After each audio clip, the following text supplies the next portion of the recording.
Video में आपके साथ में शेयर करने वाला हूं फार्मा की दो सबसे अंडर वैल्यूड कंपनी। जी हाँ दोस्तों, फार्मा सेक्टर में अगर सबसे ज़्यादा कोई अंडर वैल्यूड कंपनीज हैं तो वो ये दोनों दोनों कंपनीज हैं जिनके फंडामेंटल्स दोस्तों बहुत ही ज़्यादा मजबूत हैं। तो ये जो दो कंपनी है दोस्तों आपको अपने रडार पे ज़रूर रखनी चाहिए। एज ए पोजिशनल ट्रेड मैं आपको यहाँ पर इनको सजेस्ट कर रहा हूँ, एक बार आप भी अपनी स्टडी ज़रूर कीजिएगा। तो इस वीडियो में मैं आपको बताऊंगा क्या ऐसे वो फैक्टर्स हैं जिसकी वजह से मुझे लगता है इस इन दोनों स्टॉक्स में हमको तेजी देखने को मिल सकती है, और पर्टिकुलरली एक स्टॉक में तो डेफिनेटली देखने को मिलेगी। तो ये कौन सा स्टॉक है, चलिए इनके बारे में बात करते हैं दोस्तों।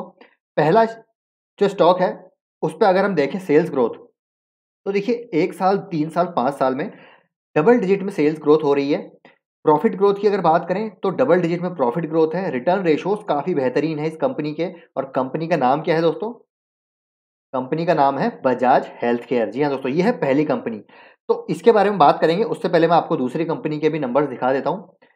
तो इसके सेल्स ग्रोथ आप देखिए दोस्तों, इसके sales growth Bajaj health care से भी ज़्यादा है। जी हाँ दोस्तों, देखिए 20% के आसपास, मतलब अच्छी खासी सेल्स ग्रोथ ये कंपनी यहाँ पर दिखा रही है। प्रॉफिट ग्रोथ आप देखेंगे तो 40% के आसपास प्रॉफिट ग्रोथ है पिछले 5 सालों में, 3 सालों में, 1 सालों में। रिटर्न ऑन इक्विटी और रिटर्न ऑन कैपिटल एम्प्लॉयड आपको थोड़े से कम देखने को मिलेंगे बजाज हेल्थ केयर से, लेकिन कंपनी दोस्तों यहाँ पर इसके जो है चांसेस मुझे ज़्यादा लगते हैं कि ये ज़्यादा प्रॉमिसिंग नज़र आ रही है। उसके पीछे के रीजंस आपको दूंगा, और ये कंपनी का नाम है दोस्तों साकार हेल्थ केयर। जी हाँ दोस्तों, और अगर इसका मार्केट कैप आप देखेंगे तो बहुत ही छोटी कंपनी है, माइक्रो कैप कंपनी है, रिस्की है। लेकिन मुझे लगता है दोस्तों ये जो कंपनी है अपने एक नेसेंट स्टेज में है, ये कंपनी बहुत ज़्यादा ग्रो कर सकती है। उसके पीछे के रीजंस मैं अगर आपको बताऊं तो जिस सेगमेंट में दोस्तों ये कंपनी काम कर रही है वहां पर काफी ज्यादा जो है आप कह सकते हैं कि इंडस्ट्री ट्रेंड्स दोस्तों हमको फार्मा सेक्टर में अच्छे खासे ग्रो होते हुए देखने को मिल सकते हैं। तो पहले हम साकार हेल्थ केयर के बारे में बात करेंगे, उसके बाद बजाज हेल्थ केयर।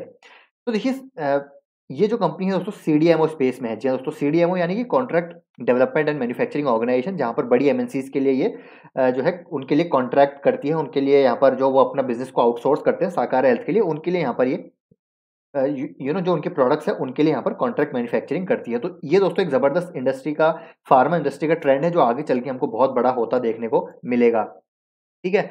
दूसरा दोस्तों, इन्होंने एक नए सेगमेंट में एक्सपेंशन किया है जिसका की जो एक्सपेंशन है, मतलब जिसका की जो मार्जिन है दोस्तों काफ़ी ज़्यादा है। अगर मैं आपको बताना चाहूँ तो ये है दोस्तों साकार हेल्थ केयर की एनुअल रिपोर्ट। तो इन्होंने हाल ही में एक्सपेंशन किया है ऑन्कोलॉजी में, और ऑन्कोलॉजी दोस्तों आपको पता है जो कैंसर रिलेटेड ट्रीटमेंट होते हैं उसके जितने भी एपीआईज वगैरह होते हैं ये कंपनी मैन्युफैक्चर करती है, और यहाँ पर इन्होंने एक्सपेंशन किया है। और आई थिंक कल या परसों ही दोस्तों अपनी जो रिसर्च लैब है उसको यहाँ पर कमर्शियलाइज कर दिया है। तो यहाँ से इनके रेवेन्यू आते हुए देखने को मिलेंगे। साथ ही साथ सीडीएमओ स्पेस में ये काफ़ी अभी हालांकि कम रेवेन्यू कंट्रीब्यूशन है उसका, लेकिन वो भी स्पेस आपको आगे बढ़ता हुआ देखने को मिलेगा। क्योंकि देखिए जिस प्रकार राइजिंग नंबर ऑफ पेशेंट्स हैं, ग्रोथ है दोस्तों लाइफस्टाइल डिजीजेज में, और पीएलआई स्कीम का फायदा इनको मिलेगा, और एफडीआई पॉलिसी काफ़ी ज़्यादा सपोर्टिव है यहाँ पर। तो मार्केट साइज दोस्तों काफ़ी बड़ा है फार्मा सेक्टर का। और इंडिया की बात करें तो लार्जेस्ट एक्सपोर्टर है जेनरिक ड्रग्स का ग्लोबली, और एपीआई की बात करें तो थर्ड लार्जेस्ट दोस्तों यहाँ पर कंट्री है इंडिया एपीआई एक्सपोर्ट की अगर बात करें तो ग्लोबली। ठीक है।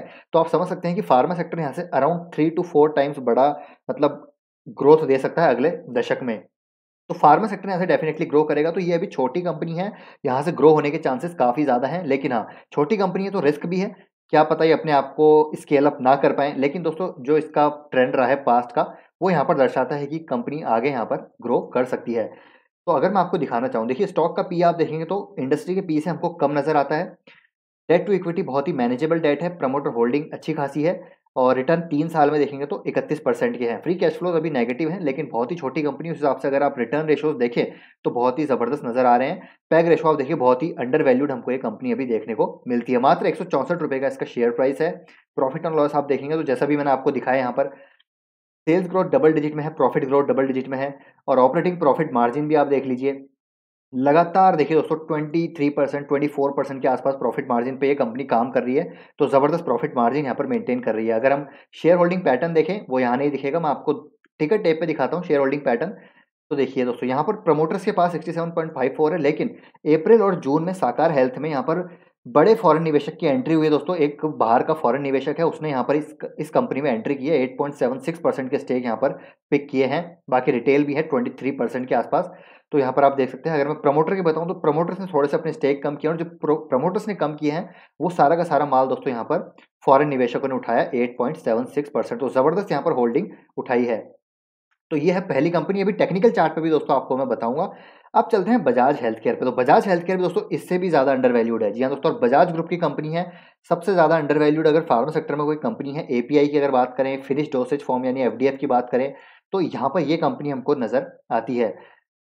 पी आप देखिए दोस्तों, इंडस्ट्री के पी से मतलब आधे से भी कम पी पे हमको देखने को मिल रही है। डेट टू इक्विटी मैनेजेबल है, प्रमोटर होल्डिंग अच्छी खासी है। रिटर्न आप देख सकते हैं 3 साल के 5 साल के बहुत ही शानदार हैं। लेकिन दोस्तों यहाँ पर जो आगे की फ्यूचर जो अर्निंग्स विजिबिलिटी है दोस्तों क्लियर नज़र नहीं आती, क्योंकि बेसिकली ये जो क्या है एफडीएफ में है, फिनिश डोसेज फॉर्म में है और एपीआईज में है। ठीक है, यहाँ पर दोस्तों इनके लिए मैनेजमेंट ने अपने ग्रोथ प्लान्स में यहाँ पर ज़्यादा कोई बड़े दिखाए नहीं। हालांकि जैसे जैसे हमने अभी साकार में बात करी, तो इन्होंने हाल ही में कल परसों यहाँ पर अपने रिसर्च लैब्स को जो है कमर्शियलाइज कर दिया है, तो वहाँ से हमको रेवेन्यू विजिबिलिटी आती हुई देखने को मिलेगी।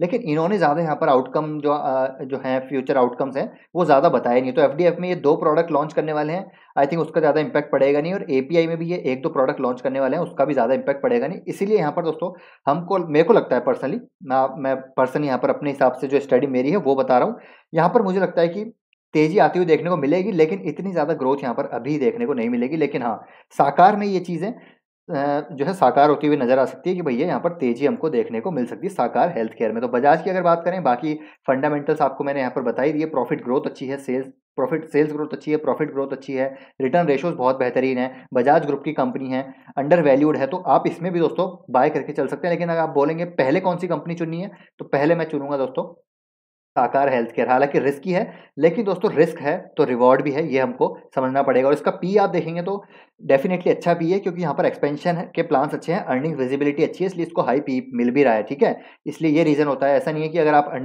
आपको कोई कंपनी 10 के पी पे मिल रही है तो उसमें आप इन्वेस्ट कर दें। इसका मतलब ये है कि वहां पर मार्केट उसको वैल्यू नहीं कर रहा है, उसके पीछे कुछ कारण है। इसको मार्केट वैल्यू कर रहा है, इसके पीछे कुछ कारण है। कारण मैंने आपको बता दिए, सीडीएमओ स्पेस काफी ग्रोइंग है, साथ ही साथ इनका ऑन्कोलॉजी में इन्होंने एक्सपेंशन किया है। और ऑन्कोलॉजी में एक ऐसा सेगमेंट है जहां पर की मार्जिन बहुत अच्छे हैं और काफी ज्यादा ग्रोइंग सेगमेंट है, क्योंकि ये यहाँ पर इसमें वॉल्यूम्स कम है लेकिन मार्जिन बहुत ज्यादा हैं। अब चलते हैं टेक्निकल चार्ट पे। आई होप यहाँ पर दोस्तों आपको अंडरस्टैंडिंग मिल गई होगी दोनों में क्या यहाँ पर सिचुएशन है। पहले बात करते हैं साकार हेल्थ केयर की। तो इसको दोस्तों आप इग्नोर कर सकते हैं, ये मैं कुछ अपनी स्टडी कर रहा था टेक्निकल चार्ट पे। अगर मैं आपको बताऊं, चलिए देखिए यहाँ पर एक तरह से ये असेंडिंग ट्राइंगल सा बन रहा है। मतलब यहाँ पर आप देखेंगे तो ये जो है दोस्तों, यहाँ पर हमको एक ब्रेकआउट देखने को मिल सकता है, ट्राइंगल ब्रेकआउट आप इसको कह सकते हैं। तो यहाँ पर ब्रेकआउट देखने को मिल सकता है। लेकिन जैसे मैं आपको हमेशा बोलता हूँ, आप देखिए दोस्तों यहाँ पर कंसोलिडेट ये कर रहा है शेयर। और अगर मैं आपको दिखाना चाहूँ एक चीज़ और, तो देखिए ये कंसोलिडेशन के बाद एक ब्रेकआउट दे सकता है। उसके पीछे रीजन है क्योंकि यहाँ पर वॉल्यूम बिल्कुल ड्राइड आउट हो चुके हैं। देखिए यहाँ पर वॉल्यूम आपको बिल्कुल देखने को नहीं मिलेंगे, कभी भी हमको एक वॉल्यूम आता हुआ यहाँ से देखने को मिल सकता है और यहाँ से ये भागता हुआ देखने को मिल सकता है। पिछली बार भी ऐसा हुआ है, देखिए यहाँ बिल्कुल वॉल्यूम खत्म हो गए, फिर एक जबरदस्त वॉल्यूम आया, ऊपर भाग गया, फिर यहाँ पर देखिए ऊपर चला गया, फिर यहाँ पर ये कंसोलिडेशन जोन में बिल्कुल वॉल्यूम नहीं था, फिर एक जबरदस्त वॉल्यूम आया, भाग गया, फिर ये वापस से यही चीज़ हो रही है, नीचे रिट्रेस हुआ, बिल्कुल वॉल्यूम नहीं है, फिर वॉल्यूम आएगा, ये भाग जाएगा। तो यहाँ पर करंट मार्केट प्राइस पे मुझे लगता है कि यहाँ पर बाय आप कर सकते हैं। एक बार अपनी रिसर्च और स्टडी भी ज़रूर कर लीजिएगा। तो यहाँ पर अंडर वैल्यूड, दोनों अंडर वैल्यूड हैं, तो सीएमपी पे आप इनको बाय करके चल सकते हैं। बजाज हेल्थ केयर की बात करें तो बजाज हेल्थ केयर में भी सेम पैटर्न बन रहा है और बजाज हेल्थ केयर में दोस्तों स्प्लिट भी आने वाला है। जी हाँ दोस्तों, यहाँ पर 28 सितंबर को स्प्लिट भी हमको होता हुआ देखने को मिलेगा। तो यहाँ पर ये भी ट्रिगर है कि जिसकी वजह से हमको तेजी देखने को मिल सकती है। और वैल्यूशंस की बात करें तो वैल्यूशंस तो काफ़ी यहाँ पर दोस्तों अंडर वैल्यूड है, काफ़ी अट्रैक्टिव वैल्यूशंस पे हमको ये देखने को मिल रहा है। तो एक कंसोलिडेशन जोन में चल रहा है ये भी, और आप देखेंगे तो ये भी एक असेंडिंग ट्रायंगल का ब्रेकआउट दे सकता है। और एक और पैटर्न यहाँ पर अगर मैं आपको बताऊँ तो ये काइंड ऑफ एक फ्लैग पैटर्न भी बनता हुआ हमको देखने को मिल रहा है। ये देखिए फ्लैग पैटर्न है, यहाँ से ब्रेकआउट की पॉसिबिलिटी है। तो दोनों पे रडार पे दोस्तों आपको रखना चाहिए। और मेरे हिसाब से अगर मैं किस में यहाँ पर दोस्तों बाइंग कर रहा हूँ, तो मैं साकार में यहाँ पर ज़्यादा अलोकेशन दूंगा, बजाज को मैं थोड़ा सा कम अलोकेशन दूंगा। लेकिन हाँ, साकार को मैं पोजिशनल ट्रेड के लिए साकार को पहले पिक करने वाला हूँ। ये आपको मैं एज ए डिस्क्लेमर बता रहा हूँ, बाकी आपका दोस्तों स्टडी होगी तो अपने हिसाब से यहाँ पर आप पोजीशन बनाइएगा। और क्योंकि साकार में थोड़ा सा रिस्क भी है, तो आप डेफिनेटली स्टॉप लॉस भी लेके चल सकते हैं। तो स्टॉप लॉस दोस्तों आप अपने हिसाब से 5% या 10% का लेके चल सकते हैं। बाकी यहाँ पर टारगेट दोस्तों मैं नहीं बताऊंगा, क्योंकि टारगेट यहाँ पर मुझे लगता है कि अच्छे खासे आते हुए देखने को मिलेंगे। बजाज हेल्थ केयर 1000 के ऊपर जाता हुआ देखने को मिलेगा थोड़े टाइम पे, और साकार डेफिनेटली यहाँ से 212 के ऊपर आपको जाता हुआ देखने को मिल सकता है। तो ये है दोस्तों पूरा एनालिसिस, दोनों का मैंने कंपेयर भी कर दिया और दोनों अंडर वैल्यूड है फार्मा सेक्टर में। तो यहाँ पर पॉसिबिलिटीज़ हैं इन पर ग्रो होने की। तो वो भी एक सिचुएशन है जो आपके साथ मैंने साझा करी। तो आई होप दोस्तों ये वीडियो पसंद आया होगा, पसंद आया तो वीडियो को लाइक कीजिए दोस्तों, शेयर कीजिए, चैनल को सब्सक्राइब कर लीजिए। मिलते हैं आपसे नेक्स्ट वीडियो में, टिल देन टेक